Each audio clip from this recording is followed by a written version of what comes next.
चलिए फ्रेंड्स जानते हैं हसीन नाम के मायने उर्दू और अंग्रेज़ी में। Hi friends, welcome in online Infotech.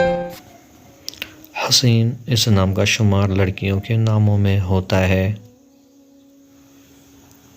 ये नाम 4 हुर्फ और एक लफ्ज़ पर मुश्तमिल है। इस नाम का मज़हब इस्लाम है। इस नाम का असल ताल्लुक़ उर्दू ज़बान से है।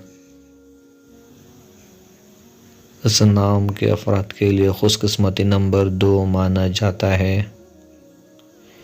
इस नाम के मायने हैं उर्दू में खूबसूरत, English meaning is a beautiful और elegant. Subscribe to my channel, click the bell icon, get notified directly latest